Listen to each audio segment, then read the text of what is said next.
సమయం ఇచ్చిన దేవుని వందనాలు. ఈ యొక్క దినాన ప్రారంభ ప్రార్థనకి ఎంతమంది వచ్చారు? ప్రారంభ ప్రార్థన చప్పట్లు కొడదాం. పోయిన ఆదివారం మనం ఏం చెప్తున్నాం? హబక్కు కనగా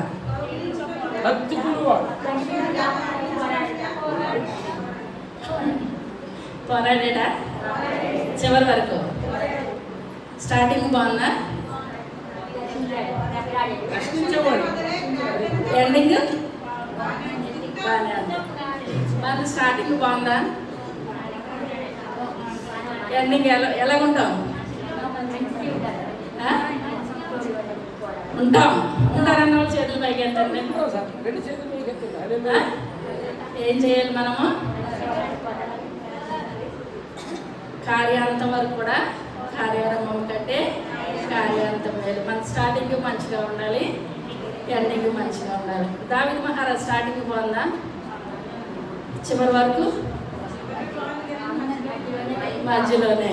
సొలొమోను మహారాజు స్టార్టింగ్ బాగుంది, ఎండింగ్ బాగాలేదు. మనది ఫస్ట్ బాగుంటుంది, లాస్ట్ బాగుంటుంది. దేవుడే మనకి తీర్పు తీరుస్తాడు అనమాట. ఈ యొక్క దినాన్ని మనం చెప్పుకునే వాక్యము 2వ దినవృత్తాంతాల గ్రంథము 28వ అధ్యాయము మొట్టమొదటి వచనం. అహాబు ఏలనారంభించినప్పుడు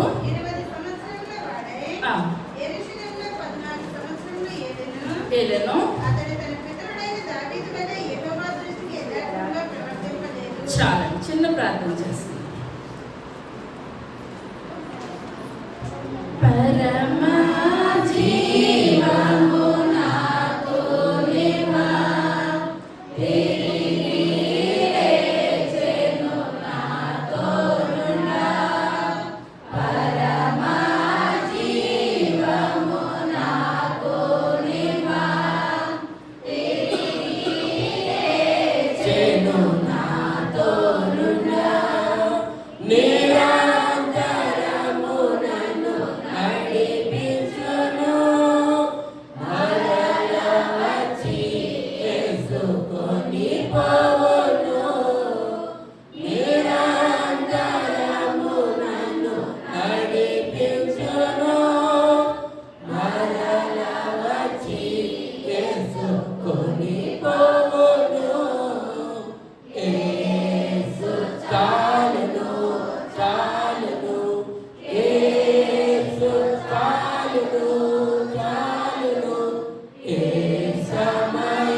శ్రేష్టమైన నామాన్ని బట్టి ప్రభా లెక్కలేని వందనాలు స్తోత్రాలు చెల్లించుకుంటున్నాను. తండ్రి ఈ యొక్క దినాన్నైనా మీ యొక్క సన్నిధిలో నిలబడి ప్రభా మీ యొక్క మాటలు చెప్పుచుండగా నన్ను మరుగుపరచండి ప్రభా. అయ్యా మీ యొక్క పరిశుద్ధాత్మ శక్తి చెప్పగలిగే శక్తిని నాకు దయచేయండి ప్రభా. అయ్యా ఏ బిడ్డకి ఏ ఆహారం కావాలో ప్రభా నాయన మీరే మాట్లాడమని అడుగుతున్నాను తండ్రి.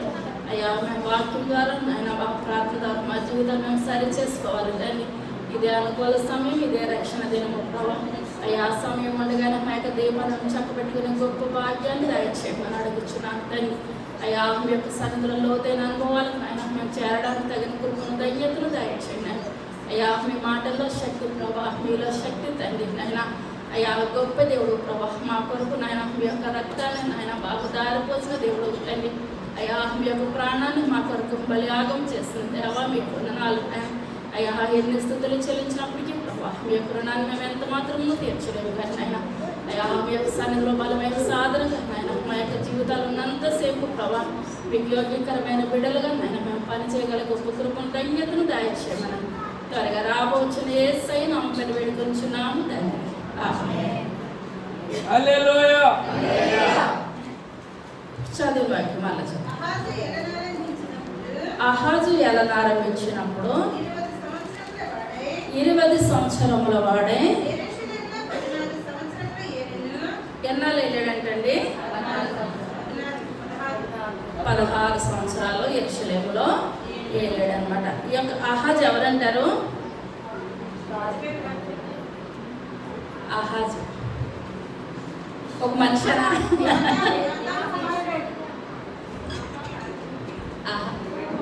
అహాబు కొడుకు. యెషయా గ్రంథం 1వ అధ్యాయం 1వ వచనం.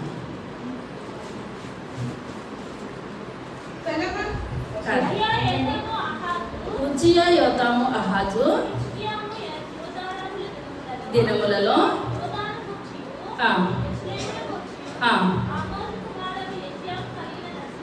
చాలండి. ఇప్పుడు ఇతను ఏ కాలంలో ఉన్నాడు? అప్పుడు ఎవరి కాలంలో ఉన్నాడంటండి? యెషయా ప్రవక్తయగు యెషయా కాలంలో ఉన్నాడు అనమాట.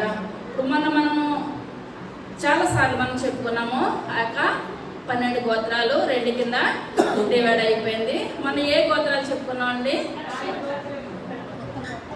ఉత్తర గోత్రాలు చెప్పుకున్నాం. ఉత్తర గోత్రాలు చాలా మాట కంటతయింది చెప్పారు. ఈ యొక్క దినాన్ని మనం చెప్పుకునే గోత్రాలు ఏంటంటే దక్షిణ గోత్రాలు అనమాట. ఏంటండి?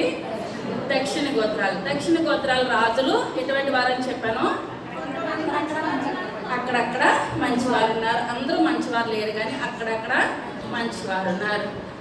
అదే ఉత్తర గోత్రాలు అయితే ఎక్కడ చూసినా మంచివారు ఏమాత్రం కూడా లేరు. అటువంటి ఆ యొక్క పట్టికలో అహాజు 12వ వాడు అనమాట అండి. ఎన్నో వాడు? 12వ వాడు అనమాట. ఇప్పుడు మొట్టమొదటిగా రెహబాము అండి, తర్వాతగా అబియాము, 3వదిగా ఆసా, 4వదిగా యెహోషాపాతు, 5వదిగా యెహోరాము, 6వదిగా అహజ్యా, 7వదిగా అతల్యా, 8వదిగా యోవాషు, మనం చెప్పుకున్నాం కదా యోవాషు, 9వదిగా అమజ్యా, 10వదిగా ఉజ్జియా, 11 యోతాము, 12 ఆహాజు. ఇప్పుడు మనకి ఏ రాజు కావాలండి? అహాజు. ఎన్నో వాడు? 12వ వాడు అహాజు అనమాట. ఇప్పుడు అహాజు కొడుకు ఎవరు? అహాజు కొడుకు హిజ్కియా. దేవుని నామానికి వందనాలు. ఇప్పుడు ఇతను ఎటువంటి వాడు? అహాజు మంచివాడు కాదు. మరలా చదువుకుందాం. 20 సంవత్సరంలో వాడే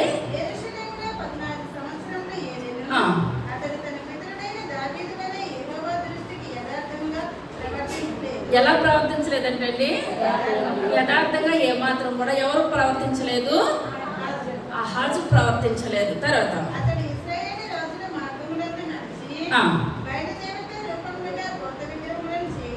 పోత విగ్రహములను చేయించెను. బెన్ హిన్నోము లోయయందు ధూపము వేసి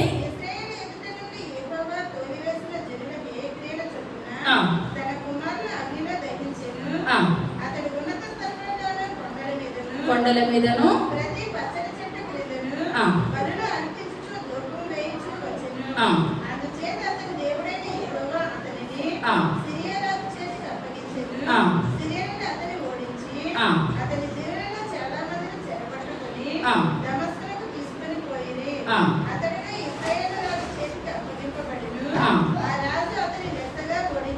చాలండి. ఇప్పుడు ఇతరులో ఒక్క మంచి లక్షణం ఉందంటారా?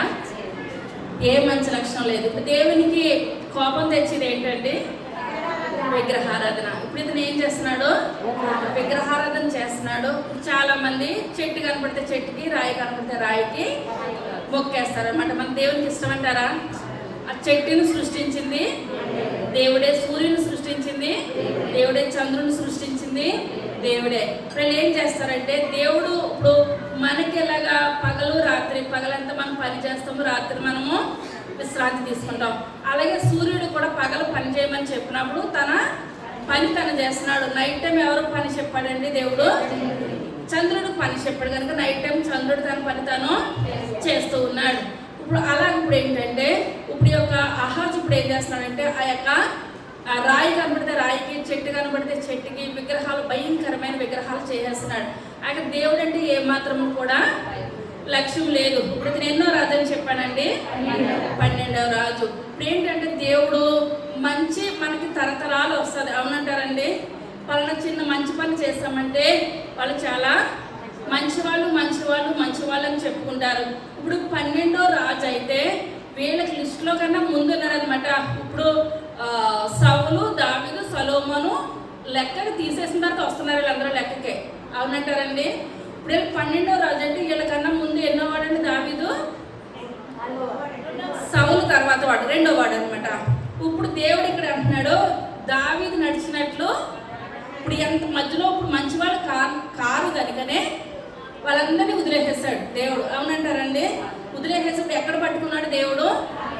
దావీదుని పట్టుకున్నాడు అనమాట.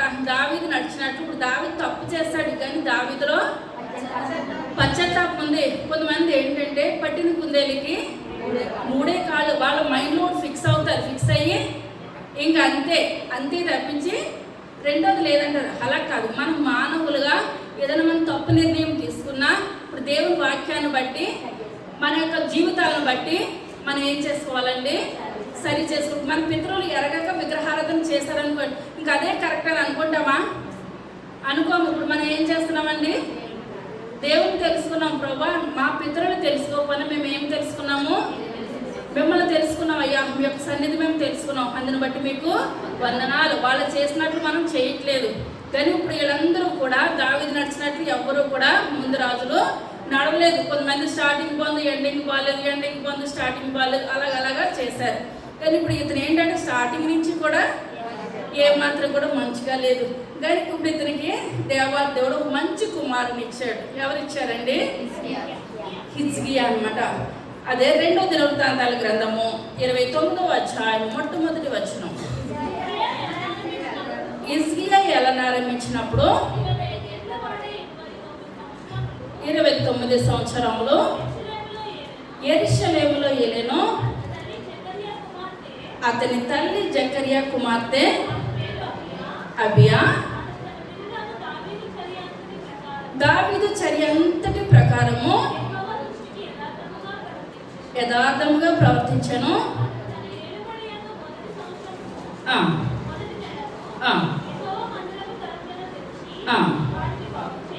చాలండి. ఇప్పుడు ఇతను ఎటువంటి వాడని ఉన్నాడండి? దావీదుని గుర్తు చేసుకున్నాడా దేవుడు? ఇప్పుడు హిజ్కియా ఎన్నో రాజు? 13వ రాజు. అంటే ఇప్పుడు 13 తరాలు వచ్చేసినాయి. అంతకుముందు తరంలో ఉన్న దావీదుని దేవుడు ఇప్పుడు ఏం చేస్తున్నాడంటే పోలిక చెప్తున్నాడు అనమాట. పోలిక చెప్పి దావీదు నడిచినట్టు ఇప్పుడు ఇతను ఎలా నడిచాడు? యథార్థంగా నడిచాడంట, మంచిగా నడిచాడంట. నడవలే కాదు. ఇతని తల్లి ఏంటో ఎవరండి? జకరియా కుమార్తె అయిన అబియా. తల్లి ఎటువంటిదండి? చాలా మంచిదనమాట. బైబిల్ గ్రంథం ఏంటంటే మంచి రాస్తుంది, చెడుకి చెడు రాస్తుంది. చెడుని ఏమాత్రం కూడా బైబిల్ ఏం చేయట్లేదండి, దాచిపెట్టట్లేదు అనమాట. పరలోకంలో మనం ప్రతిది కూడా పింటూ మనం చేసిన మంచి అక్కడ ఉంటుంది, చెడు అక్కడ ఉంటుంది. ప్రతి దాన్ని బట్టి దేవుడు ఇప్పుడు ఏం చేస్తున్నాడంటే తీర్పులోనికి మనకి తీరుస్తున్నాడు. తల్లి మంచిదేనంటారా? తల్లి మంచిదే. ఇప్పుడు ఇతనికి అన్ని అలవాట్లు కూడా ఎలా వచ్చినాయండి? దావీదు అలవాట్లు, మంచి అలవాట్లు వచ్చినాయి. ఇతను ఏలుబడిలోకి వచ్చాడు. ఏలుబడిలోకి వచ్చిన తర్వాత ఇప్పుడు మొట్టమొదటి ఏం చేస్తాడంటే దేవుని మందిరాన్ని ఏం చేస్తాడండి? తలుపులు తెరిచాడు అనమాట. తలుపులు తెరిచాడంటే అంతకు ముందు వరకు కూడా తలుపులు ఏమున్నాయండి? మూసివేయబడి ఉన్నాయి. ఇప్పుడు మనం భోజనం చేస్తాం అనుకోండి. భోజనం చేసినప్పుడు మనకి ఏ యోగ్యత లేని మనకి ఇన్ని రకాలుగా దేవుడు మనకి ఆహారాన్ని ఇస్తున్నాడంటే దేవుడు మనం ఏం చేయాలి? స్తుతించాలి. కానీ సెల్ ఫోన్ దగ్గర పెట్టుకొని ఫోన్ చూడడమే తప్పించి తినడం అన్నది అందులో ఏం పడిపోతున్నాయో కూడా అర్థం కావట్లేదు అనమాట. మనం ప్రతి ముద్దలోనూ కూడా దేవుని జ్ఞాపకం చేసుకోవాలి. ప్రభువా నా యొక్క ఆహారాన్ని దయచేసావయ్యా, మీకు వందనాలు. ఈ యొక్క ఆహారం లేకుండా పెంటల మీద ఏరుకొని తిన్నవాళ్ళు ఎంతోమంది ఉన్నారయ్యా. ఏ యోగ్యత లేనాక నువ్వేం చేసావయ్యా, ఇంత గొప్ప కృపను దయచేసావని దేవుని మనం జ్ఞాపకం చేసుకోవాలి. కానీ అందులో ఏం పడిపోతున్నాయో కూడా అర్థం కాలేదు స్థితిలో ఈ లోకం వెళ్ళిపోతూ ఉంటుంది అనమాట. కానీ ఇక్కడ ఏంటంటే ఆ యొక్క హిజ్కియా దేవుణ్ణి దినదినము అనుక్షణము కూడా జ్ఞాపకం చేసుకుంటున్నాడు. జ్ఞాపకం చేసుకొని మొట్టమొదటిగా తలుపులు ఏమవ్వాలనుకున్నాడంటే తెరవాలని అనుకున్నాడు. కానీ చిన్నప్పటి నుంచి కూడా బాల్యం నుంచి కూడా మంచి అలవాట్లు. తల్లి ఎవరో? అబియా. ఏంటంటే మంచి అలవాట్లు కుమారుడికి నేర్పింది. మనము కూడా మన బిడ్డలకు చిన్నప్పటి నుంచి ఎటువంటి అలవాట్లు నేర్పాలండి? మంచి అలవాట్లు నేర్పాలి. చెడు అలవాట్లు ఏమాత్రం కూడా నేర్పద్దు. కొంతమంది పల్లెన వాళ్ళు వస్తున్నారు, దాచేయండి అమ్మని నేర్పుతారు. అలాంటి మనం ఎప్పుడు కూడా మన బిడ్డలకి మన దగ్గర ఏమున్నది, పక్క వాళ్ళకి కొంచెం పెట్టాలి. పెట్టే మనసును మనం ఏం చేయాలంటే మనమే మన పిల్లలకి అలవాటు చెయ్యాలన్నమాట. మంచి లక్షణాలు అలవాటు చేసి తల్లి ఏం చేస్తుందండి, మంచి లక్షణాలు అలవాటు చేస్తుంది అనమాట. తర్వాత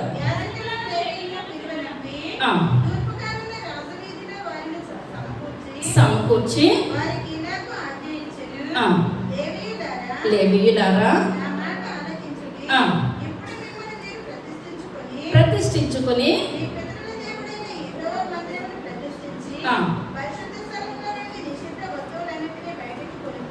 చాలండి. ఇప్పుడు లేవీలకి ఏం పని ఇచ్చాడండి దేవుడు? యాజకత్వం ఇచ్చాడు. వాళ్ళకి ఏమి ఇవ్వలేదండి, స్వాస్థ్యం ఇవ్వలేదు. కానానికి వెళ్ళిన తర్వాత లేవీలకి ఏమి ఇవ్వలేదు, స్వాస్థ్యం ఇవ్వలేదు. దేవుడే వాళ్ళ స్వాస్థ్యం అనమాట. కానీ ఇప్పుడు దేవుని మందిరమే లేనప్పుడు వీళ్ళకి ఏమైనా ఉన్నదంటారండి, ఏది కూడా లేదు. అప్పుడు ప్రతి ఒక్క గోత్రాన్ని పట్టి ఆ గోత్రాన్ని బట్టి లేవీలకి ఏముందని తెలుసుకున్నాడండి, యాజకత్వం. మీ యొక్క యాజకత్వం మీరు చెయ్యండి. మొట్టమొదటిగా లేవీల పని దేవుడు ఇక్కడ హిజ్కియా ఏం చేస్తాడండి, లేవీలకి అప్పగించాడు. తర్వాత ద్రోహులై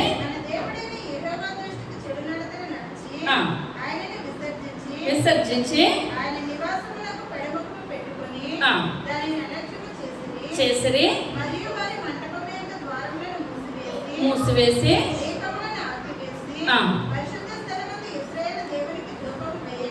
ధూపము వేయకయు.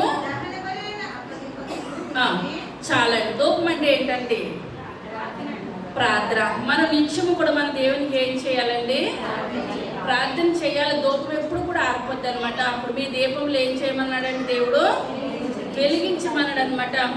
మన ప్రార్థన జీవితం మనలో ఉన్నట్లయితే సాతాను గారు చాలా శ్రమలు పెట్టడానికి కానీ కష్టాలు పెట్టడానికి కానీ రకరకాలుగా ఏలుబడి చేస్తూ ఉంటాడు.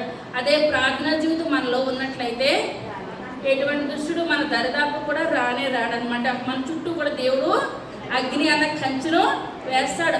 అగ్ని దాటి దుష్టుడు మన దగ్గరికి కూడా దరిదాపు కూడా రావడానికి ఎంత మాత్రం కూడా అవకాశం లేదు. ఇప్పుడు ఇంతకాలము యొక్క దేవుని సన్నిధిలో ప్రార్థనా జీవితం ఉందంటారా, ధూపం ఉందంటారా?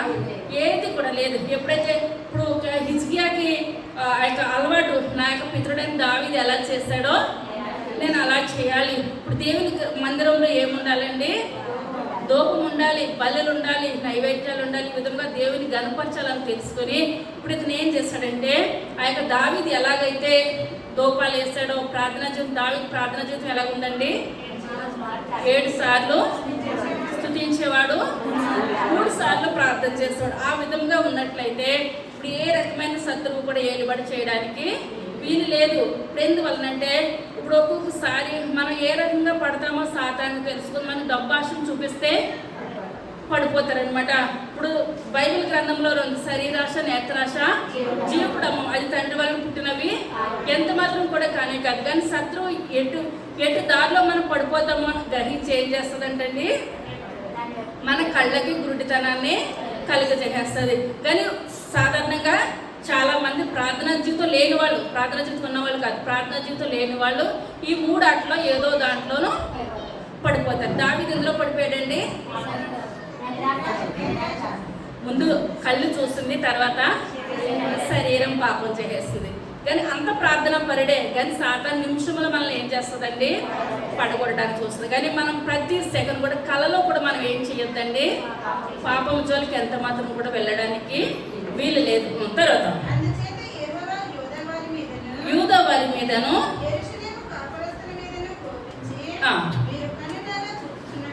కన్నులారా చూచుచున్నట్లుగా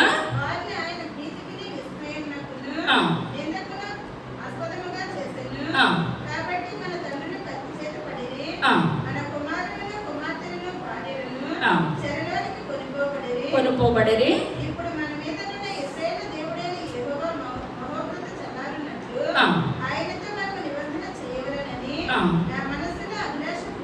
పుట్టెను.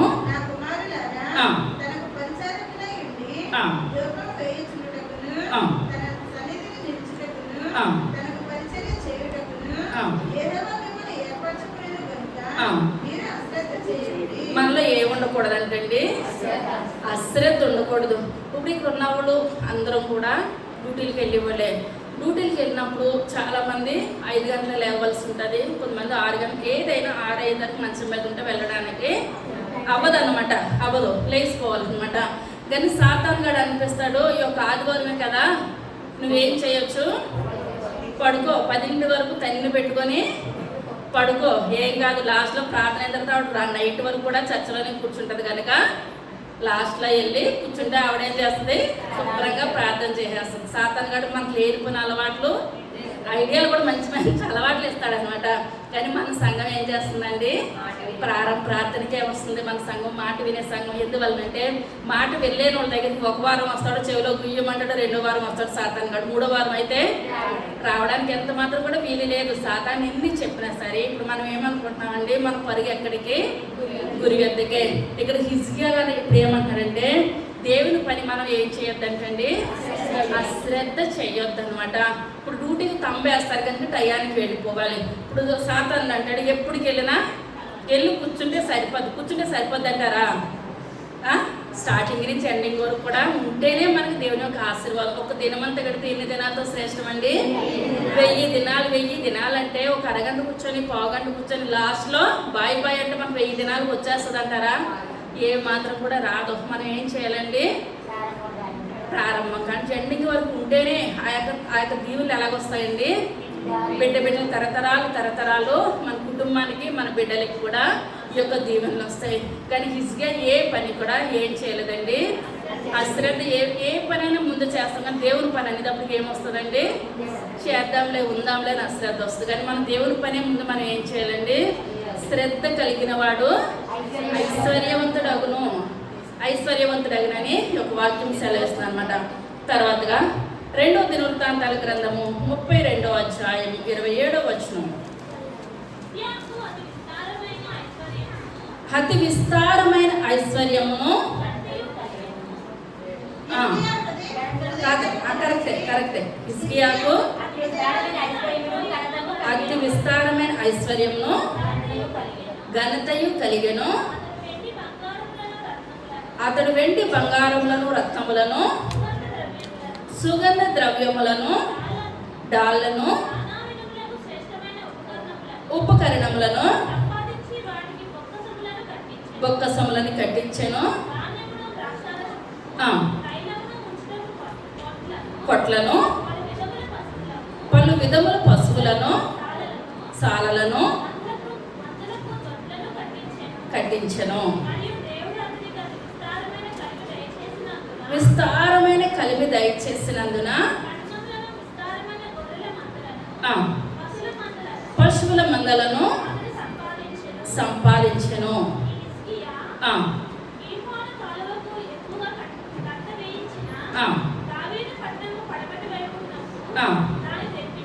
తెప్పించారు. ఏంటంటే హిజ్కియా కంటే దేవుడు ప్రతి ఒక్క ఐశ్వర్యాన్ని ఇచ్చేసాడు అనమాట. వెండి ఇచ్చాడు, బంగారం ఇచ్చాడు,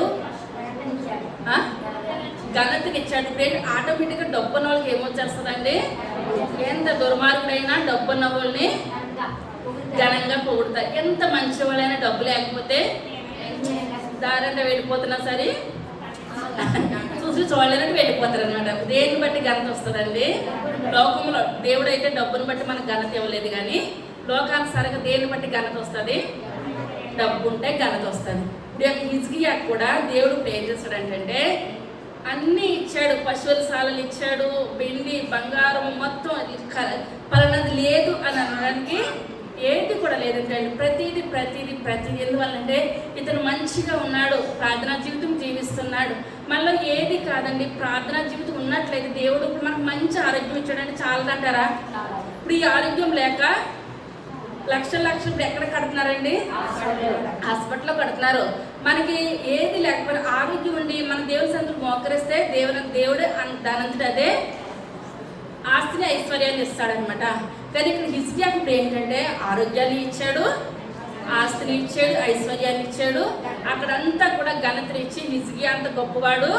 దావీదు ఎలా ప్రవర్తించాడో అటువంటి మంచి రాజు మరలా మనకి వచ్చాడు అనని అతని కీర్తి అంటే ఎక్కడెక్కడికో వెళ్ళిపోతుంది అనమాట. అట్టి రీతిగా హిజ్కియా తన యొక్క జీవితాన్ని కొనసాగించాడు అనమాట.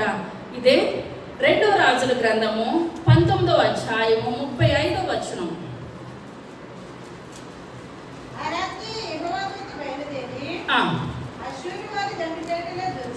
అషూరు వారి దండుపేటలో జొచ్చి ఎంతమందినండి? 185,000 మందిని హతము చేశాను.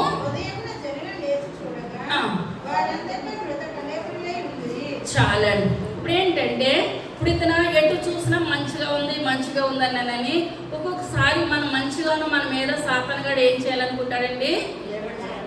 కేలిబడి చేసి బురద జల్లి ఎవరిని ఏ విధంగా పడగొట్టారు. ఇప్పుడు దావీదు అన్నింటిలో మంచిగా ఉన్నాడని దావీదు దగ్గరికి వచ్చి పడగొట్టినప్పుడు సాతానుగాడు పండగ చేసుకున్నాడు అనమాట.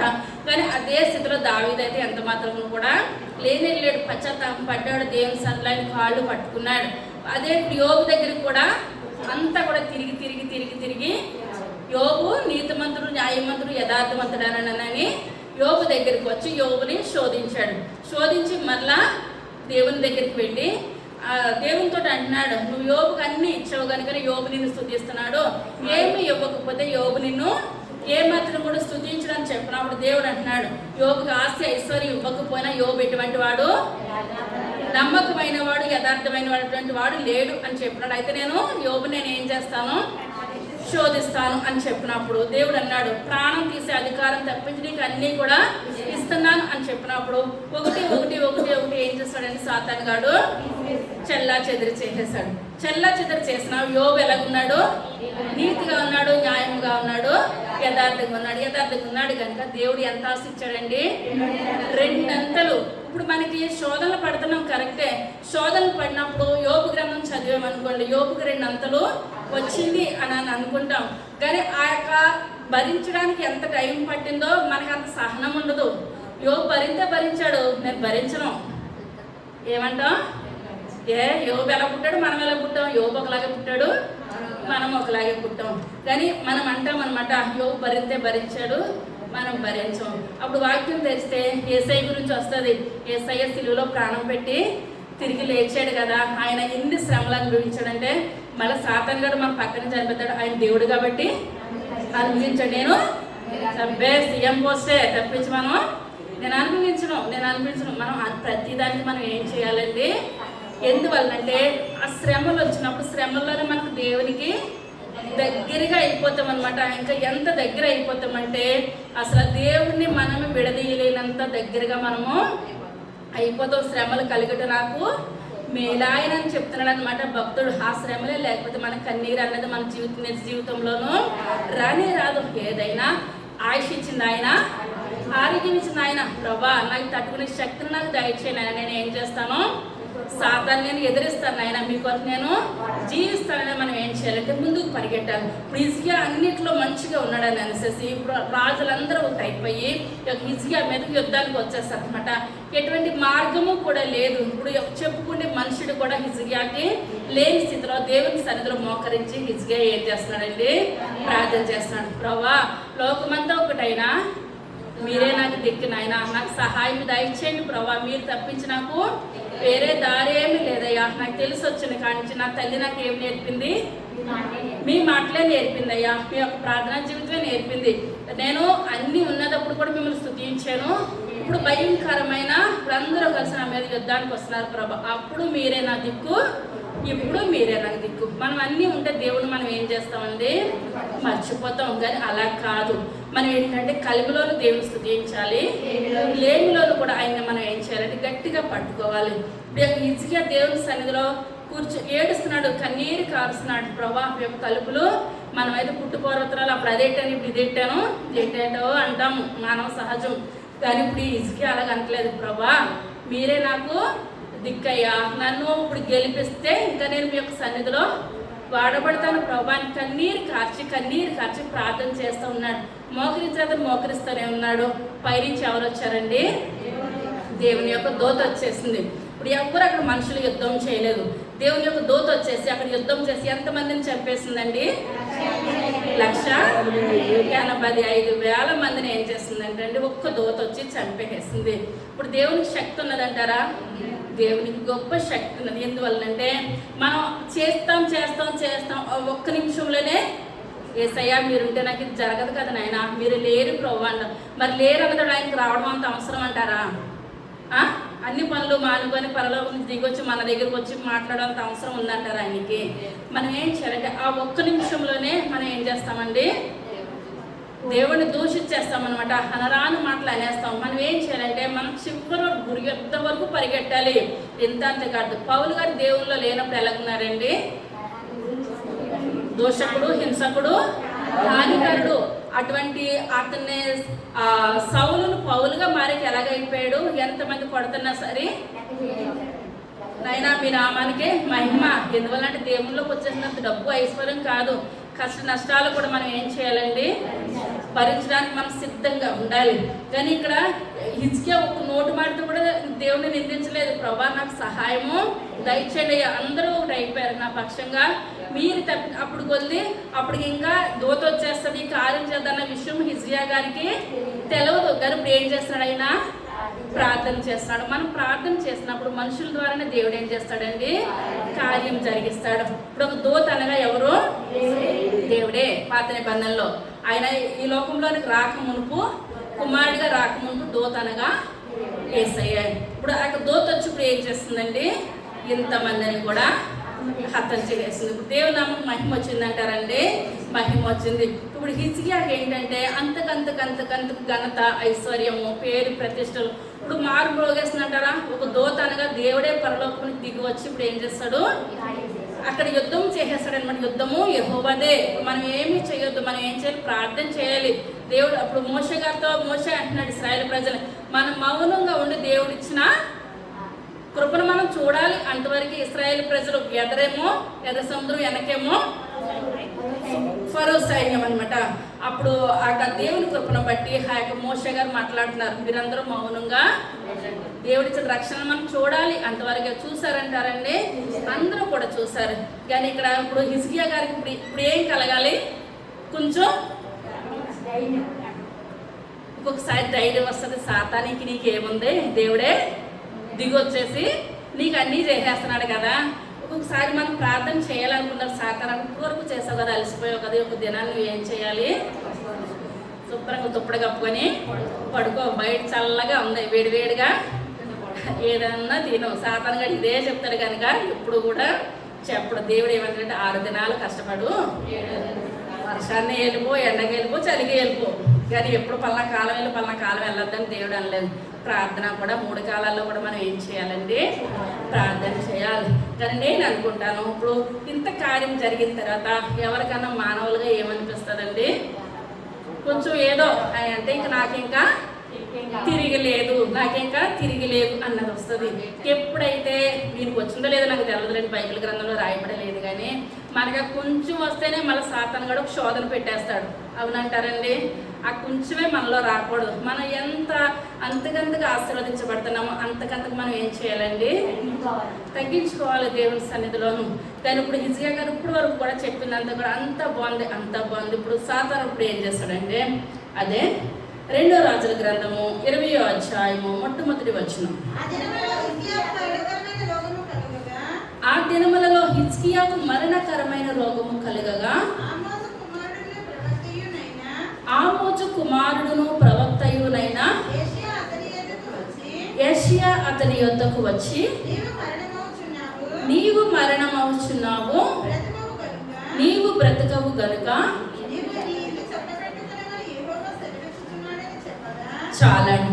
ఇప్పుడు ఆ దినములంటే ఏ దినములండి, హిజ్కియా పరిపాలన చేస్తున్న ఆ యొక్క దినాల్లో ఏమైందంటే హిజ్కియాకి మరణకరమైన రోగం అంటే ఏ రోగం అండి, క్యాన్సర్ అనమాట. క్యాన్సర్ లాంటిది అదొక వ్యాధి ఎవరికి వచ్చిందండి, హిజ్కియా గారికి వచ్చింది. ఇప్పుడు హిజ్కియా గారికి వచ్చిందంటే ఈ దగ్గర వైద్యం చేసుకుంటే డబ్బు లేదంటారా? ఆస్తి, ఐశ్వర్యం, ఘనత అన్నీ కూడా హిజ్కియాకు ఉన్నాయి. డాక్టర్స్ ఇంటికి వచ్చి వైద్యం చేయగలిగిన స్థితి ఎవరికి ఉన్నదండి, హిజ్కియా గారికి ఉన్నది. కానీ అటువంటి స్థితిలో డాక్టర్స్ కాదండి, సేవకులు రావాలి. మనం బాగుపడాలంటే ఎవరు రావాలండి? ప్రార్థనా పరులైన సేవకులు వచ్చి ప్రార్థన చేసినట్లయితే దేవుడు ఏం చేస్తాడు? మందులు వేయించుకోవద్దని కాదు, మందులు వేసుకున్నా మనకి ఏముండాలి? ప్రార్థనా జీవితం కలిగి ఉండాలన్నమాట. ఆ యొక్క ప్రార్థన వల్లనే మనకి ఏం కలుగుతుంది? స్వస్థత కలుగుతుంది. ఇప్పుడు ఇతను ఎన్నో వైద్యాలు చేయించుకుని ఉంటాడు కానీ స్వస్థత కలిగిందంటారండి? స్వస్థత కలగలేదు. ఇప్పుడు ఎవరు వచ్చారంటే ప్రవక్త అయిన యెషయా వచ్చాడు. ప్రవక్త అయిన యెషయా వచ్చి ఆయనతో మాట్లాడి ఇప్పుడు ఏమని మాట్లాడుతున్నాడండి? నువ్వు డైరెక్ట్గా చెప్పేస్తాడు అనమాట ఆ యొక్క ప్రవక్త యెషయా, నువ్వు ఇప్పుడు ఏం చేస్తున్నావు? నువ్వు మరణం అయిపోతున్నావు, నీ ఇల్లు నువ్వు చక్క పెట్టేసుకో. ఇప్పుడు ఎంత 70 సంవత్సరాలు వచ్చిన వాళ్ళకైనా నువ్వు వెంటనే చనిపోతున్నావంటే నిద్రలో ప్రాణం పోయిందనుకోండి మనకి ఏది తెలియదు. నేను ఇంక రేపే చనిపోతున్నానంటే అదొక రకమైన బాధ. పక్కోళ్ళు అనుకుంటారు, ఏ ఇంత వయసు బాగానే జీవించావు కదా, నీకు ఏం తక్కువ, మనవల్ని చూసో పిల్లలను చూసో నీకు సరిపోదా అంటారు. కానీ ఆ స్థితిలో ఉన్న వాళ్ళకి ఏమనిపిస్తుందండి? బాధ అనిపిస్తుంది. కానీ హిజ్కియా గారికి అంత వయసు లేదు కానీ మాట. ఇప్పుడు ఈయన యెషయా గారు వచ్చి నువ్వు మరణం అయిపోతున్నావు అని చెప్పినప్పుడు ఈయనకి ఏం కలిగిందండి? చాలా బాధ వేదన కలిగింది. తర్వాత ముఖము గోడ తట్టు త్రిప్పుకొని యెహోవా యథార్థ హృదయుడనై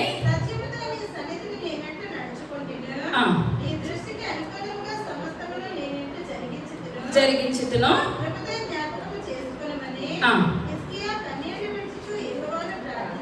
ఇప్పుడు ఇతను సత్యంతో నడిచాడు. అలాంటి దేవునికి తెలవదంటారండి? తెలుసు. కానీ ఇప్పుడు మనం అదే అంటున్నాను కదా, ఏదైనా మనకు సహాయం చేస్తే నేను అప్పుడు అలా చేస్తాను కదా, నా సహాయం వాళ్ళు ఏం చేస్తారు?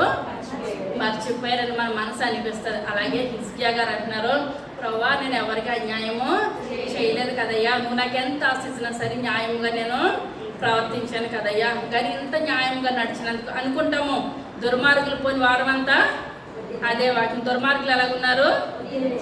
అంతకంతగా ఆశీర్వదించబడుతున్నారు. ఆ యొక్క నీతిమంతులు ఎలాగున్నారు? దిగజారిపోతున్నారని కోపం వచ్చేసింది అనమాట. ఎవరికి? హబక్కూకు గారికి.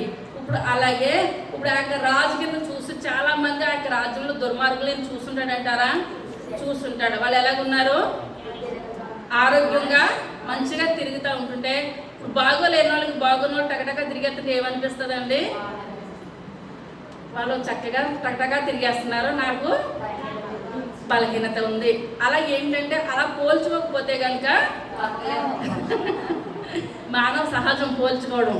ఇక్కడ కూడా హిజ్కియా గారు అంటున్నారు, ప్రభువా నేను చాలా యథార్థంగా న్యాయంగా జీవించాను కదయ్యా, నాలో తప్పు అన్నా ఏదన్నా ఒక్కటైనా ఉన్నదా? తప్పేమీ లేదు కదా, నేను మంచి పరిపాలన చేశాను కదా, మరి ఇంకా నాకు ఆయుష్ ఉన్నది కదయ్యా.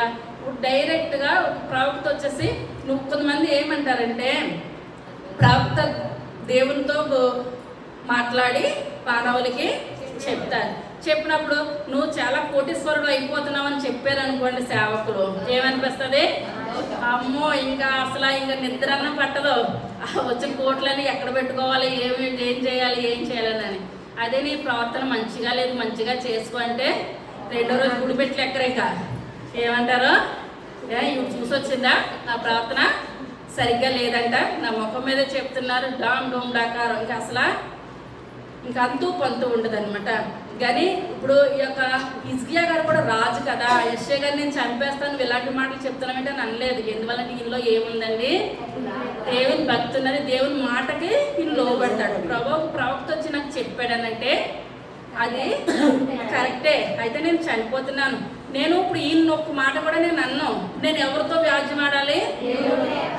దేవునితోటే. మన వ్యాజ్యం అంతా చెప్పిన వాళ్ళ మీద కాదండి, దేవునితోటే మనం ఏం చెప్పి నాతాను ప్రవక్త వచ్చి చెప్పినప్పుడు ఆ మనుషుడు నువ్వే అని చెప్పినప్పుడు నాతాను ప్రవక్తను చంపేయచ్చు. దావీదు చంపాడా? పశ్చాత్తాపం పడ్డాడు, ప్రభువా నేను తప్పే చేశానయ్యా, నాకు క్షమించగలిగిన శక్తి మీలో ఉంది కానీ వచ్చిన ప్రవక్తలో ఎంత మాత్రం లేదయ్యా, కార్యం జరిగించేది మీరే. మనం దేవుని పాదాలు మన పాపాలు కడగబడాలన్నా, మనం ఒక స్టెప్పు ముందుకు ఎక్కాలన్నా, మనం ఆశీర్వదించబడాలన్నా, ఏ విషయంలో దేవుని పాదాలు తప్పించి ఏ పాదాలను ఆశ్రయించినా కూడా అవసరమైతే చేస్తారు, లేకపోతే చేయరు అంతే. దేవుడు అంటే మనం పశ్చాత్తాపం పడితే చేయలేని కార్యం అంటూ దేవుల్లో ఏది కూడా లేదు. కానీ పశ్చాత్తాపం పడి మళ్ళీ ఏం చేయొద్దు, వెనక చూడొద్దు అనమాట. ఇప్పుడు కన్నీరు కారుస్తున్నాడు, వచ్చిన ప్రాప్తతో అలాగే అని అన్నాడు. ఆయన పంపించేశాడు. పంపించేసి ఈయనతో కాదయ్యా, నా వ్యాజ్యం ఎవరితోటి? మీతోటే ప్రభా, నేను మీతోటే మాట్లాడుతాను ఆయన. నేను సత్యంతో ఎలా నడిచాను మీకు తెలుసు కదా ప్రభా. నేను ఇన్ని చేసినప్పుడు నన్ను బట్టి మీరు తీర్పు తీర్చండి అయ్యా. ఇంత మాట నేను తట్టుకోవడానికి ఏమాత్రం కూడా వస్తా లేదని. ఇప్పుడు ఈ సహజంగా చూసినట్లయితే ఆడవాళ్ళు కన్నీరు సులభంగా కాలుస్తారు, కానీ మగవాళ్ళకి ఒక మనుషుల ముందు కార్చాలనంటే ఎంతో బాధ వస్తేనే కానీ మగవాళ్ళు కార్చరు. కానీ ఇప్పుడు హిజ్కియా ఏం చేస్తున్నాడంటే గోడ వైపు తిరిగి కన్నీళ్లు కార్చేస్తున్నాడు. ప్రభా, మీ చిత్తమైతే నాకు సహాయము దయచేయండి అయ్యా. ఆ ప్రార్థన వెంటనే ఎక్కడికి వెళ్ళిపోయిందండి? దేవుని సన్నిధానం పరలోకంలోకి వెళ్ళిపోయింది. తర్వాత నడిమిశాలలో నుండి అవతలకు వెళ్ళక మునిపే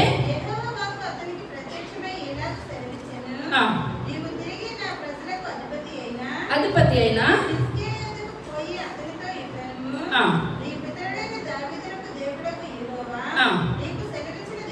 సెలవిచ్చినది ఏమనగా కన్నీళ్లు విడుచుట చూచితిని, నేను నిన్ను బాగు చేసేదను.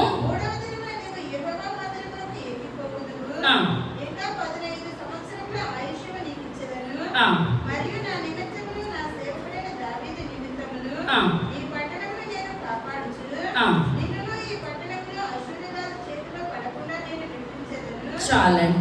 ఇప్పుడు ఏమేమి చెప్తున్నాడండి యెషయా భక్తుడితో? నడిమి సాలన్నగా చివరికి అది దాటితే అతను వాళ్ళ ఇల్లు దాటేస్తాడనమాట.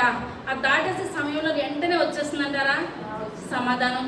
మనం ఏం చేయాలంటే హృదయపూర్వకంగా మనకి వెంటనే మనకి సమాధానం రావాలనగా మన హృదయాన్ని దేవుని ముందు ఏం చేయాలండి?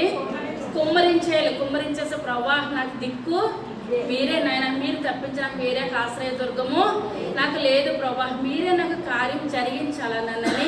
ఇంకా ఒకవేళ నేను ఇంకా నాలో ఏమైనా పాపాలు ఉన్నాయా, నేను ఇంకా ఏమైనా యథార్థంగా చేయట్లేదా, నేను నమ్మకంగా చేయట్లేదు నాయన, మీ చిత్తమైన నా జీవితాన్ని నేను ఏం చేసుకుంటానయ్యా? సరి చేసుకుంటానని మనం ఎవరికీ చెప్పొద్దు. మన కన్నీళ్ళు దేవునికి మనకే ఉండిపోవాలన్నమాట. అది మనం ఇంకా మళ్ళీ ఒకవేళ మీకు ఆయాస్కరమైన జీవితం నేను జీవిస్తున్నానేమో ప్రభు, ఇక్కడి నుంచి నేను ఏం చేయను, అటువంటిది ఏది చేయను ప్రభు. పశ్చాత్తాపం పడిన ప్రార్థన వెంటనే మనకి ఏమొస్తుందండి? జవాబు వస్తుంది. ఇప్పుడు ఇతను కన్నీరు కార్చి ఏడుస్తున్నాడు. ఎప్పుడైతే ఏడుస్తున్నాడో ఈ యొక్క ప్రార్థన దేవుని దగ్గరికి వెళ్ళిపోయి ఇంకా అతను ఇంకా బయటికి రావట్లేదు ఆ ఇంట్లోంచి. ఆయన చివరికి వచ్చాడు అనమాట. ఇప్పుడు ఆ యొక్క యెషయాతో దేవుడు మాట్లాడుతున్నాడు. యెషయా, నువ్వు వెళ్ళి ఇప్పుడు ఏం చేస్తావు? ఇలాగని చెప్పు. ఒకవేళ నీకు 15 సంవత్సరాలు ఆయుష్ ఇస్తున్నాను, ఇంకా అశూరు వారు యుద్ధానికి నీ మీద రారు. నీకు యుద్ధంలో ఇప్పుడు ఒక ముళ్ళు పెట్టడం దేనికి మంచిదండి? అంటే అశూరు వారు ఎవరి మీదకి యుద్ధానికి వస్తున్నారు? హిజ్కియా మీదకి యుద్ధానికి వస్తున్నారు. ఇంక దేవుడే చెప్పేశాడు యుద్ధానికి రారు, ఇంకేది కూడా ఉండదు, అంతా నీకేముంటది? మంచే. మనకి కూడా అంతా మంచి అని చెప్పామంటే చర్చలు పడిపోతాం. అద్భుతం. ఇంకొక మళ్ళీ కరోనా వస్తుంది అని అంటే మళ్ళీ స్తోత్రం నాయన, స్తోత్రం నాయన అంటే ఇంక మనకి ఇంకేది లేదంటానంటే పర్లేదు అని అనుకుంటాం. ఇప్పుడు ఇతనికి ఇప్పుడు ఏంటంటే అంత కన్నీరు కారుస్తున్నాడు. నా యొక్క నిజ జీవితంలో ఇప్పుడు ఎప్పుడైనా నేను కన్నీరు కార్చి ప్రార్థన చేస్తానంటే ఏడుస్తాను. నేను ఎవరికి నాకు దిక్కు లేరు ప్రభా, నాకు దిక్కు మీరే, నాకు సహాయం దయచేయండి అయ్యా, నా దాగుచోటు మీరే ప్రభా. మిమ్మల్ని అడగకపోతే నేను ఎవరిని అడుగుతాను? కింద ఇల్లు కట్టినప్పుడు కూడా ఏడుస్తున్నాను, మాకు ఆధారం ఏది కూడా లేదు, లేని స్థితిలో నాకు డబ్బులు కావాలని చేస్తే ఆ దోశల నుండి డబ్బులు పడిపోతున్నాయి. ఈ వాక్యం చదివినప్పుడు అలా మన అంటే గుర్తుకు వస్తుంది. తలుపు కొట్టి 70,000 ఇచ్చింది. ఆ 20 సంవత్సరాల క్రిందట 70,000 అంటే మాటలండి. ఒక నోటు లేదు, ఏది కూడా లేదు. ఆంటీ తెచ్చి ఎందువల్లంటే అప్పుడు నేను ఏం చేస్తున్నాను? తలుపేసుకుని డ్యూటీకి వెళ్ళారు, పిల్లలు స్కూల్కి వెళ్ళారు, నేను ఏం చేస్తున్నాను? ప్రార్థన. కన్నీటి ప్రార్థనకి అంత ప్రతిఫలం ఉన్నది. మనం ఏం చేయాలి? మనకు అవకాశాలు ఏది లేదు, దారి ఏది లేదు. లేనప్పుడు మనం ఏం చేయాలండి? ప్రభా, నాకు సహాయం దయచేయండి అయ్యా. తల్లి అయిన ఆయనే, తండ్రి అయిన ఆయనే. తల్లిలాగా ప్రేమించేది ఆయనే, తండ్రిలాగా పోషించేది ఆయనే, మనల్ని గద్దించిన ఆయనే, మనల్ని సరిచేసిన ఆయన, ఏదైనా ఆయనే. ఆయన ఒడిలో మనం ఏం చేయాలండి? ఒదిగిపోవాలి. సహాయం దయచేయండి ప్రభా, నా దిక్కు మీరే. నేను ఇంకా మోకాల మీద పైకి లేగలేదు. ఆంటీ వచ్చి తలుపు కొట్టింది. తలుపు కొట్టి డబ్బులు తగ్గి నీకు ఫోన్ చేసి చెప్పేటప్పటికి మాకు సంతోషము ఇంత అంతా కూడా కాదు. మనం ఏం చేయాలంటే ఎవరైనా గ్లాసులు మంచినీళ్ళు ఇచ్చారంటే అది మనము మన జీవిత కాలం కూడా మనకు దేవుడు మన పట్ల చేసిన కార్యాలు మన బిడ్డలకి చెప్పాలి. ఏం చేయాలంటే మన బిడ్డలకి చెప్పాలి. ఆ కృతజ్ఞత కలిగి మనం ఉంటే దేవుడు మళ్ళీ ఇంకొక దాంట్లో కూడా మనల్ని ఏం చేస్తాడండి, ఆశీర్వదిస్తాడు. ఇప్పుడు ఇక్కడ హిజ్కియా ఎప్పుడైతే హిజ్కియా ఏడుస్తున్నాడో మళ్ళా మనం ఏడుస్తే మన తండ్రి మన కన్నీరుని చూసి ఊరుకుంటే దేవుడైతే ఎంత మాత్రం కూడా కాదండి. ఎందువల్లంటే మన సంతోషం ఉండడానికే ఆయన తన కుమారుని లోకంలోనికి పంపించాడు అనమాట. అట్టి రీతిగా ఇప్పుడు మనం ఏడుస్తే ఆయన చూడగలుగుతాడా? ఏ మాత్రం కూడా చూసి ఊరుకునే దేవుడైతే ఎంత మాత్రం కూడా కాదు. ఇప్పుడు ఇక్కడ హిజ్కియా దగ్గరికి యెషయా వచ్చి అంటున్నాడు, నువ్వు ఏడుస్తున్నావు కదా, నువ్వు చనిపోవడమే కాదు, దేవుడు 15 సంవత్సరాలు ఆయుష్ ఇస్తున్నాడు. మరలా నీకు ఎలా చేస్తున్నాడండి, అశ్వర్యులు నీ మీద యుద్ధానికి రాకుండా వాళ్ళని ఆపేస్తున్నాడు. నీకు రకరకాలుగా అన్నీ కూడా మంచి నిమిషంలో ఏమైపోయిందని హిజ్కియాకి స్వస్థత వచ్చేసిన తర్వాత తెప్పించడని చెప్పగా బాగుపడను.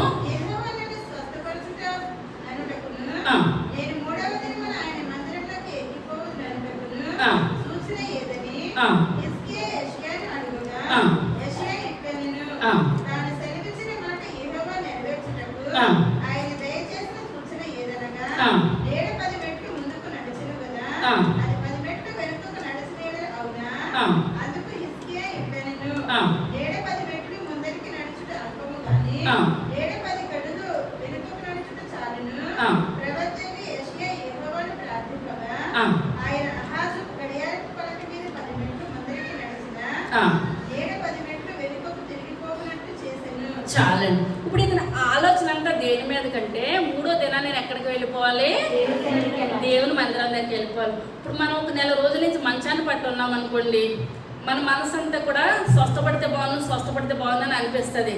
అనిపించిన తర్వాత మనకు దేవుడు మంచిగా స్వస్థత ఇచ్చేసిన తర్వాత నువ్వు దేవుని మందిరంలోకి రావాలని అంటే 3 అంతస్తులు ఎక్కలేదు. దేవుడు అంత స్వస్థత ఇచ్చినప్పుడు కూర్చొని ఎక్కొచ్చు. మనసు ఉంటే మార్గం ఉంటుంది. మనసు లేకపోతే నేను రాలేనంటే మనం ఎప్పటికీ రాలేము. రాగలుగుతాము అని అనుకుంటే మనం వస్తామన్నమాట. రాలేకపోయినా మనం అంత స్వస్థత ఇచ్చిన దేవుడికి నేను ఏం చేయాలి, నేను రాగలుగుతాను అని మనం అనుకున్నామంటే, ఇప్పుడు శుక్రవారం ప్రార్థన నేను రాగలుగుతాను అనుకుంటే వస్తాము. రాలేను అనుకుంటే ఉదయం అంతా కష్టపడ్డాను కదా, ఇంకా సరిపోద్దులే అంటే సరిపోదు. దేవుడు నాకు చేసిన బిడ్డకి రావాలి అని అంటే వస్తాం, అంతవరకు ఏదైనా. ఇప్పుడు ఇతను ఏమంటున్నాడంటే, ఇప్పుడు యెషయా ఏం చేస్తాడు, పండ్ల ముద్ద తెప్పించి ఆ పుండు మీద వేసినప్పుడు స్వస్థత వచ్చిన తర్వాత ఇప్పుడు ఇతను అంటున్నాడు, నాకు ఒక సూచన కావాలి.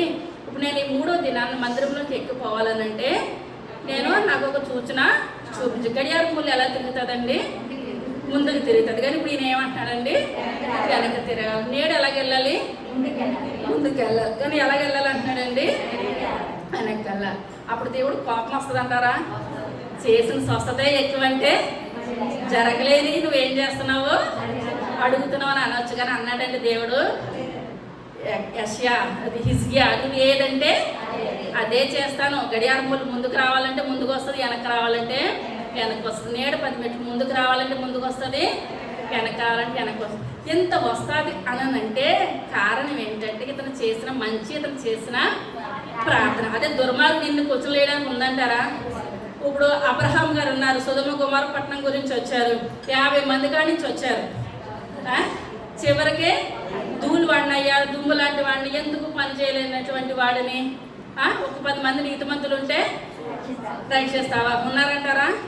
లేరు. అక్కడ చెప్పడానికి ఇంకా అబ్రహాం గారికే భయం వేస్తుంది అనమాట. ప్రభు ఇంక నేను ఇంకేమాత్రం కూడా మాట్లాడలేను, కానీ లోతు కుటుంబాన్ని, ఒక్క కుటుంబాన్ని మీరు ఏం చేయాలి, రక్షించండి చాలు అంతే. ఎందువల్ల అంతకు మించి అదేనా అబ్రహాం మాటను బట్టి లోతు కుటుంబం స్వస్థపడుతుంది, కానీ లేకపోతే ఏమాత్రం కూడా అక్కడ కార్యం లేదనమాట. కానీ ఇప్పుడు ఇక్కడ అంతా చేసినా తన భార్య ఏం చేస్తుంది, వెనక తిరిగి చూసి ఉప్పు స్తంభం అయిపోయింది అనుకోండి. ఇప్పుడు ఇక్కడికి వచ్చిన తర్వాత ఇప్పుడు ఎన్నన్నా సరతలు పెట్టినప్పుడు, ఇప్పుడు మన తండ్రి ఉన్నాడు, తండ్రి దగ్గరికి పిల్లలు వచ్చి నేను అక్కడికి వెళ్ళాలి, డాడీ ఇక్కడికి వెళ్ళాలి, ఫీజు కట్టమని స్కూల్లో అన్నప్పటి నుంచి కూడా వాళ్ళు భయం వేస్తుంది. నా తల్లిదండ్రులు కడతారో కట్టరో అక్కడ పక్కన వాళ్ళు అంటారు నేను ఎంత అంటే అంత మా డాడీ ఇచ్చేస్తానని చెప్పి పిల్లలు ఉంటారు. మా పరిస్థితిని బట్టి ఇవ్వలేని వాళ్ళు ఉంటారని అనుకుంటారు. డాడీ దగ్గరికి వచ్చి అంటారు పిల్లలు, డాడీ అక్కడికి వెళ్తున్నాం, కట్టగలుగుతావా? ముందు మమ్మీని అంటారు, మీ డాడీని అడగాలి, మీ డాడీ కడక ముందు మమ్మీ సిగ్నల్ ఇచ్చేస్తుంది అనమాట. అప్పుడు పిల్లలు వెళ్తారు. ఏదో ఒక తండ్రితో మాట్లాడడానికే భయం వేస్తుంది అనమాట. కానీ ఇతను దేవాతి దేవునితో ఇప్పుడు ఏమంటున్నాడండి, ఏంటంటే అంత దగ్గర సంబంధం ఉంది ఏంటి, అవునంటారా? దేవునికి ఇతనికి అంత దగ్గర సంబంధం ఉంది. ఎందువల్ల అంటే అక్కడ ఉన్న డాక్టర్స్ అందరూ కూడా చేతులు ఎత్తేసారు, నీకేం కలగదు, ఇంకా స్వస్థత లేదంటే లేదు. డాక్టర్ అంటే నువ్వేం తినాలో తినేసాయి, నువ్వేం చేయాలో చేసేసాయి. ఎందువల్లంటే జీవితం అయిపోయింది ఒక్కసారే. మరలా కుక్క నక్క అంటారు, కుక్క లేదు నక్క లేదు ఏది కూడా లేదు, మనకు ఒక్కసారే జీవితం అనమాట. ఈ యొక్క జీవితం దేవుని సందులో మనం ఎలాగ ఉండాలి, మంచిగా ఉండాలి, దీవెనకరంగా ఆశీర్వాదకరంగా ఉండాలి. కానీ ఎన్ని చెప్పినా సరే దీని ఆలోచన అంతా ఏంటంటే హిజ్కియా గారి ఆలోచన, దేవుని మందిరానికి నేను 3వ దినం అయ్యేసరికల్లా నేను వెళ్ళాలి వెళ్ళాలి వెళ్ళాలి, ఇదే ఆలోచన మీద అడిగాడు కనుక ఇప్పుడు దేవుడు ఏం చేస్తాడండి, స్వస్థతను చేస్తాడు, కార్యం చేస్తాడు. వెళ్ళాడంటారండి హిజ్కియా గారు. వెళ్ళారు, మందిరం దగ్గరికి వెళ్ళడం ఏంటి, అక్కడ రాజ్యం అంతా కూడా హిజ్కియా గారు మంచిగా తిరిగేస్తున్నారు. అక్కడ తిరిగి సమయంలోనే ఇప్పుడు మనం ఏం చేయాలండి, దేవుని సన్నిధిలో గట్టిగా పట్టుకోవాలి. మరి పట్టుకున్నారంటారా? అదే చివరగా యెషయా గ్రంథము 39వ అధ్యాయం మొట్టమొదటి వచనం. బబులోను రాజును హిజ్కియా రోగి అయి బాగుపడిన సంగతి విని పంపగా వారిని లోపలికి రప్పించి రాజ్యమందేమి మరుగు చేయక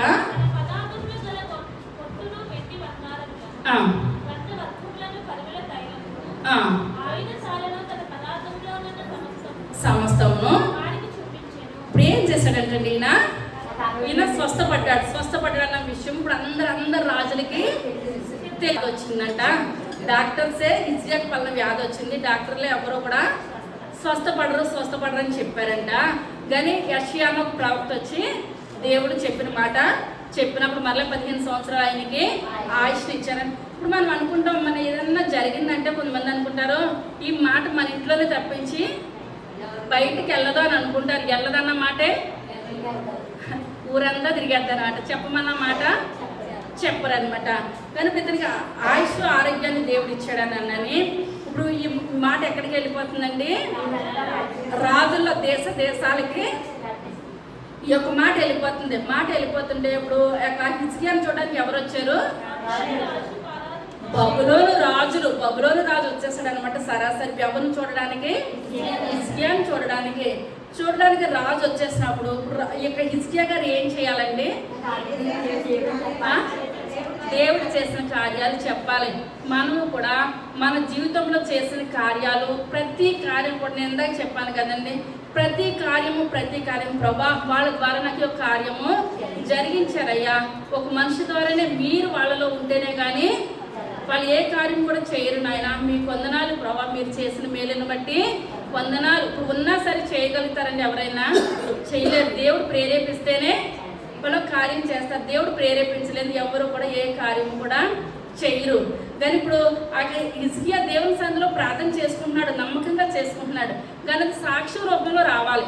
ఎలా రావాలండి, మనం అనుకుంటాము, కొంతమంది అనుకుంటారు మేలులు పొందుకున్న తర్వాత నేను చెప్తేనేనా, చెప్పకపోతే సాక్ష్యం కాదా, అది నాకు మనసులో ఎప్పుడూ ఉంటుంది. కానీ మనసులో ఉండేది కరెక్టే, కానీ అది మనం ఏం చేయాలండి, సాక్ష్యం అన్నది ఎందుకు అది వ్యక్తపరచాలన్నమాట. ఇప్పుడు 10 మందికి దేవుడు చేసిన కార్యాలు చెప్తే సాక్ష్యం ద్వారా అనేక మంది ఏం చేస్తారు, దీవించబడతారు, ఆశీర్వదించబడతారు. దేవుడు చేసిన మేలు అలాగా చెప్పుకోవాలన్నమాట.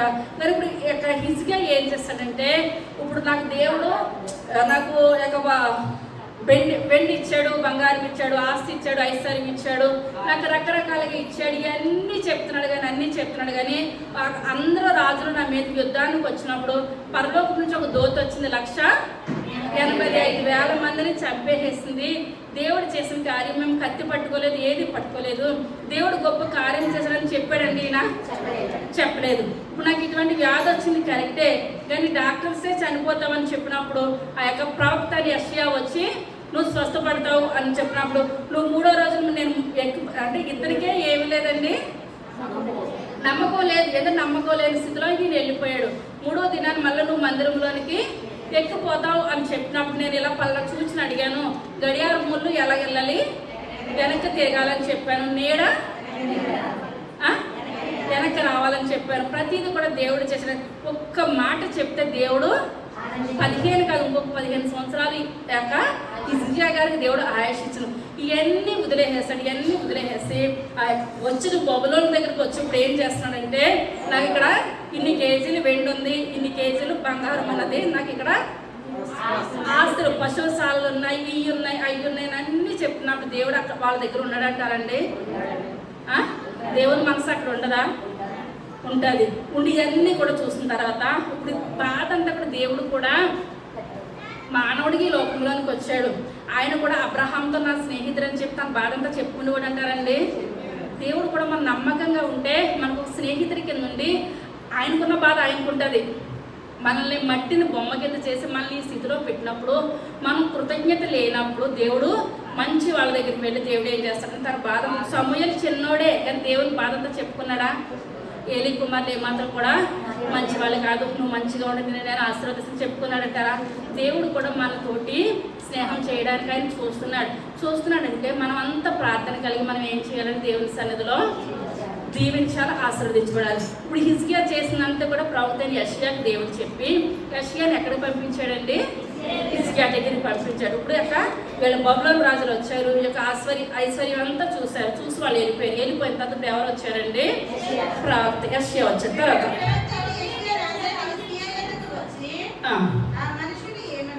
ఏమనేది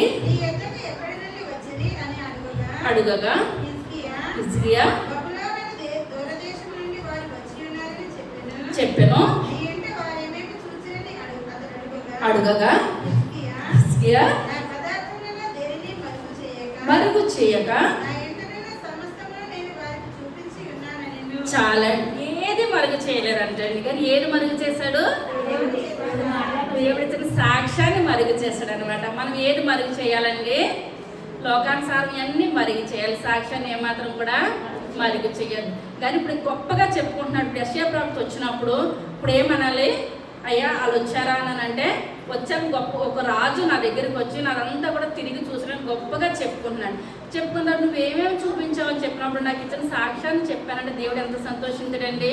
కానీ నాకు ఏమేమి ఆస్తి కలిగిందో ఆస్తి అంతా కూడా చూపించానంటే మొత్తం అంతా చూపించేస్తామని అడుగుతున్నాడు. ఎవరో యెషయా అంటే హిజ్కియా అంటున్నాడు, నేను మొత్తం అంతా కూడా నేను చూపించేశాను, ఇంకా గొప్ప వస్తుందని అని అనుకుంటున్నాడు. తర్వాత వినుము, ఏమీ మిగిలకుండా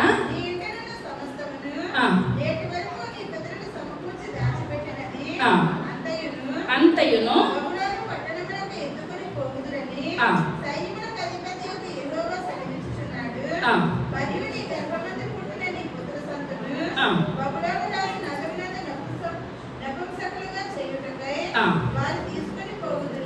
చాలండి. ఇప్పుడు ఏంటంటే ఇప్పుడు ఇదంతా కూడా చెప్తున్నాడు కానీ ఇప్పుడు ఇందులో ఏది కూడా దేవుని గురించి చెప్పట్లేదు అన్నమాట ప్రవక్తతోటి కూడా. అప్పుడు యొక్క యెషయా అంటున్నాడు, నువ్వు దేవుని చేసిన కార్యాలు ఒక్కటి కూడా చెప్తలేదు, నువ్వు వెండి బంగారం ఇయ్యే చూపిస్తున్నావు తప్పించి అంతకు మించి ఏది చూపిస్తలేదు. వచ్చి ఈ రోజుల్లో ఎవరు వస్తారు? మళ్ళా బబులోనులో వచ్చేసేసి నువ్వు ఏదైతే చూపించావో చూపించినంత కూడా పట్టుకుపోతారు. నీ సంపాదనే కాదు నీ ఇప్పుడు 15 సంవత్సరాల ఆయుష్ వచ్చినప్పుడు కొడుకు పుట్టాడు అవునంటారా? ఆ కొడుకుని కూడా ఎలా పట్టుకుపోతారో నపుంసకులుగా పట్టుకొని వాళ్ళు ఏం చేస్తారో వెళ్ళిపోతారు అని చెప్పినప్పుడు మళ్ళీ ఇప్పుడు ఒక అవకాశం ఉందంటారండి. ఒక్కొక్కసారి దేవుని దగ్గర మనం కూడా అవకాశాలు అర్థమవుతుందంటారా? దేవుడు మనకు ఒక అవకాశం ఇస్తాడు, ఒక స్థితి ఇస్తాడు. అప్పుడు దేవుడు అంటాం, ఉన్నతమైన స్థితి ఇచ్చాక దేవుడిని మర్చిపోతాం, దేవుడు ఉన్నాడని తెలిసి మర్చిపోతాం. ఇప్పుడు ముందు నువ్వు చనిపోతున్నావు, ఇటువంటి వ్యాధి కలిగి ఉన్నదప్పుడు యెషయా గారు హిజ్కియాకి ప్రార్థన చేశారు. ప్రార్థన చేసినప్పుడు మరలా యెషయాని పంపించాడు. ఇప్పుడు ఇక్కడ మళ్ళీ ఏడ్చినట్టు ఉందండి. ఎందువల్ల అంటే మన మనసుకు తెలిసిపోతుంది, నేను తెలిసి తప్పు చేశాను. మళ్ళీ దేవుని అడగడానికి కూడా నేను ఏమాత్రం కూడా అర్హుని కాదు. మరి ఇక్కడ అడిగాడు, అప్పుడు ఏడ్చినట్టు ఏడ్చేయచ్చు కదా. ఏడ్చేసిన అన్నిసార్లు కూడా దేవుడు మనకి అవకాశాలు ఎంత మాత్రం కూడా ఇవ్వడం. ఇప్పుడు మనం సెల్ ఫోన్లో చూసుకున్నట్లయితే మామూలుగా మనకి ఏ ఊసిపోకపోతే ఇలాగా చూస్తూ ఉంటాం కదా, ట్రోల్ చేస్తూ ఉంటాం కదా. చేసినప్పుడు అందులో ఒక ఆమె అంటండి 12 కాసులు బంగారం కొనుక్కుందంట. ఎన్ని కాసులు? 12 కాసులు బంగారం కొనుక్కొని ఇప్పుడు ఏంటంటే వాళ్ళు చూసిపోతలేదు, చూసి వాళ్ళకి ముందు మనకు కుదరట్లేదు. మనం చూడకపోతే వాళ్ళు కుదురుగానే కుదిరేమో. ఇప్పుడు ఏంటంటే ఇప్పుడు ఎక్కడ చూసినా కిచెన్ టూరు, బెడ్రూమ్ టూరు, ఇంక ఇవే ఒక్కొక్కసారి చూస్తే చిరాకు బాత్రూమ్లు కూడా చూపించేస్తున్నారు అనమాట. బాత్రూమ్ టూరు అవి అది బ్రష్ తోమడం కూడా చూపించేస్తున్నారు చిరాకుగాను. అలాగే ఒక ఆమె ఏం చేస్తుందంటండి, హాయ్ ఫ్రెండ్స్, నేను 12 కాసులు బంగారము కొనుక్కున్నాను ఫ్రెండ్స్ అన్నాను. అక్కడ కుదిరేస్తే సరిపోను, కొనుక్కొని నేను బీరువాలో పలానా చోట పలానా లాకర్లో నేను పెడతాను ఫ్రెండ్స్, అది తాళం కూడా నేను పలానా కబోర్డ్లో నేను పెడతాను ఫ్రెండ్స్, ఇది ఫ్రెండ్స్ అది ఫ్రెండ్స్ అని. నా భర్త ఒక రోజు నైట్ డ్యూటీలో ఉంది, నేను ఇంటికి రాకపోతే హాల్లో పడుకుంటాను ఫ్రెండ్స్. మొత్తం అంతా ఏం చేస్తుందండి, హింట్ ఇచ్చేసి అది యూట్యూబ్లో పెట్టేస్తుంది అనమాట. యూట్యూబ్లో పెట్టేస్తే ఇప్పుడు చూస్తారు కదండి. అయితే ఈ రోజు ఒక రోజు భర్త ఇంటికి రాలేదండి. ఇంటికి రాలేసింది, ఇప్పుడు ఎక్కడ పడుకుంటుంది? హాల్లో పడుకుంది అనమాట. హాల్లో పడుకుంటాడు. నెమ్మదిగా వెళ్ళి అక్కడికి ఎదిగి పని లేదు, మొత్తం అంతా యూట్యూబ్ చూసుకుంటూ పలానా చోట ఉందంటే అక్కడ తాళం ఉంది తీసేస్తారంట. ఆ తాళం తీసి 12 కాసులు బంగారం తీసేసి పట్టుకుపోయారంటండి. తెల్లారు లేచి భర్త వచ్చాడు, చూసేటప్పటికి ఏమి లేదండి, 12 కాసులు బంగారం కూడా లేదు. అప్పుడు నెత్తి నోరు కొట్టుకొని పోలీస్ కంప్లైంట్ ఇచ్చారు. పోలీస్ కంప్లైంట్ ఇస్తే మరి పోలీసుల పని పోలీసులు చేయాలి కదా. పోలీసులు వచ్చారండి. వచ్చినప్పుడు కుదురు ఉండాలి కదా. ఆ పోలీసులకి వీడియో చేసి, హాయ్ ఫ్రెండ్స్, నేను కంప్లైంట్ ఇస్తే పోలీసులు వచ్చారు ఫ్రెండ్స్, ఇక్కడ ఫింగర్ ప్రింట్స్ పెడుతున్నారు ఫ్రెండ్స్ అన్నాడు. అందులో పోలీసు కయ్యమని తిట్టాడంట. ఈ మూర్ఖత్వాన్ని బట్టి నువ్వేం చేస్తావు, ఇప్పుడు మేము ఏది చేస్తున్నావు అది కూడా నువ్వేం చేస్తున్నావు యూట్యూబ్లో పెట్టి ఇప్పుడు వాళ్ళకి ఏం చేస్తున్నారండి, ఇంటి ఇచ్చేస్తున్నారు, అవకాశం ఇచ్చేస్తున్నారు అని తిట్టకుండా తిట్టాడనమాట. ఇప్పుడు ఇక్కడ కూడా హిజ్కియా ఏం చేస్తాడండి, మొత్తం అంతా ఆ యొక్క దినాల్లోనే హిజ్కియా ఇంటి ఇచ్చేసాడు. అర్థమవుతుందంటారా బబులోని వాళ్ళకి? ఇప్పుడు వాళ్ళు ఏమన్నా తడుగు కూడా కష్టమైందంటారా? పలానా తెలుగులోకి వెళ్తే అక్కడ బంగారం ఉంది, ఇక్కడికి వెళ్తే వెండి ఉంది, అక్కడికి వెళ్తే 5 స్థలాలు ఉన్నాయి. మొత్తం ఇక అసలు వాళ్ళని ఎదుర్కొని ఒక మనిషిని అడగవలసిన అవసరం కూడా లేకుండా ఒక రాజే తీసుకొచ్చేస్తాడు అనమాట. మనం ఎంత వాక్యం విన్నాం, మనం ఏంటంటే దేవుడు చేసిన కార్యాలు చెప్పుకోవాలి కానీ మనం పర్సనల్స్ ఏమాత్రం కూడా చెప్పొద్దు. ఒక్కొక్కసారి మనం చెప్పుకుంటే మనమే రేపన్న రోజున లోకం అయిపోతాం అనమాట. కానీ కింద వాక్యాన్ని బట్టి హిజ్కియా ఏం చేయలేదండి, మంచివాడే, అన్ని మంచిగానే పరిపాలన చేశాడు. కానీ చివరికి వచ్చాక ఏమైపోయింది, సాక్ష్యం, దేవుడు చెప్పిన సాక్ష్యం ఆ బబులోను రాజ్యాల దగ్గర రాజు వచ్చినప్పుడు, వాళ్ళు వచ్చినప్పుడు, మనుషులు వచ్చినప్పుడు, నాకు ఇటువంటి దేవుడు ఇంత ఆరోగ్యం ఇచ్చాడని ఒక్క మాట చెప్పలేదు, దేవుడు ఇటువంటి వ్యాధిని తొలగించాడని చెప్పలేదు, మరలా నాకు మళ్ళీ 15 సంవత్సరాలు నాకు గర్భాన్న ఒక కుమారుడు ఇచ్చాడని చెప్పలేదు, మరలా దేవుడు ఒక దూత వచ్చి 1,85,000 మందిని చంపేశారని చెప్పలేదు. మరి ముందు చెప్పాడు కదా యెషయా భక్తులు వచ్చి అష్షూరు వారు యుద్ధానికి రారని చెప్పాడు కదా. ఇప్పుడు అదే నోటితో ఇప్పుడు యెషయా వచ్చి ఇప్పుడు ఏమన్నారండి, బబులోను వాళ్ళు వచ్చి మొత్తం ఎందుకు పట్టుకెళ్ళిపోతున్నారు, సాక్ష్యం లేక. దేవుడు నామానికి వందనాలు. మన జీవితంలో కూడా ఎప్పుడైతే సాక్ష్యాన్ని కోల్పోయామో మనము ఎవరికి దగ్గర అయిపోతామండి, సాతాను దగ్గర అయిపోతాము, దేవునికి దూరం అయిపోతాం. ప్రతి విషయంలో కూడా నేను దేవుని సాక్షిగా నిలబడతాను. పైకి లేసి నిలబడండి, చిన్న ప్రార్థన చేసుకుందాం. సర్వశక్తి కలిగిన తండ్రి, కృప కలిగిన తండ్రి, దయ కలిగిన ఆయన, మీ యొక్క దయ కలిగిన శ్రేష్టమైన నామాన్ని బట్టి ప్రభా లెక్కలేని వందనాలు స్తుతులు చెల్లించుకుంటున్నాను తండ్రి. అయ్యా మీ యొక్క సన్నిధిలో గ్లాసులు చన్నీరు నాయన మీరు మాకు ఇచ్చినట్లయితే తండ్రి, అయ్యా మేము జీవితకాలం నాయన బిడ్డల తర్వాత నాయన మీకు సాక్షిగా జీవించాలి తండ్రి. అయ్యా హిజ్కియా అన్ని విషయాలు నమ్మకంగా ఉన్నాడు ప్రభా. అయ్యా నాయన అంత పరిపాలన మంచిగా చేశాడు. అయ్యా తన పితరుడైన నాయన తన తండ్రి చేసినట్టు చేయలేదు ప్రభా. అయ్యా మందిరాన్ని తలుపులు తెరిచాడు నాయన. అయ్యా యాజకులు లేవీలు పిలిచాడు ప్రభా. ప్రతిదీ చేశాడు నాయన. చివరిలో కోల్పోయాడు తండ్రి. అయ్యా మేము ఆ విధంగా ఉండదు ప్రభా. అయ్యా నాయన ఇంత స్థితిలో నాయన మేము ఈ రకంగా బ్రతుకుతున్నామంటే కేవలం మీరు ఇచ్చిన కృప నాయన, మీరు ఇచ్చిన ధన్యత ప్రభా. మేము మా జీవితకాలం బ్రతుకున్నంత కాలం నాయన మీకు సాక్షిగా జీవించే గొప్ప భాగ్యాన్ని దయచేయండి. అయ్యా మేము ఎప్పుడైతే సాక్ష్యాన్ని కోల్పోతామో ప్రభా నాయన సాతాను గడికి దగ్గర అయిపోతాం ప్రభా. అయ్యా దావీదు భక్తుడు అంటున్నాడు తండ్రి, నా ప్రాణమా నీవు చేసిన ఉపకారాలు దేనిని మరవద్దని మాట్లాడుతున్నారు తండ్రి. అయ్యా మా నిజ జీవితాల్లో నాయన ఏ ఒక్క సాక్ష్యం ఆయన మేము మరవద్దు ప్రభా. దినదినము జ్ఞాపకం చేసుకుని ఆయన మిమ్మల్ని స్తుతించి ఆరాధించే గొప్ప కృపను అందరికీ దయచేయండి. అయ్యా మేము మరణ పర్యంతరం అయ్యా మీకు నమ్మకంగా యథార్థంగా జీవించ గొప్ప కృపను ధన్యతను దయచేయమని త్వరగా రాబోచున్న ఏ సైనా పెట్టి పెట్టుకొచ్చున్నాము తండ్రి. ఆమేన్.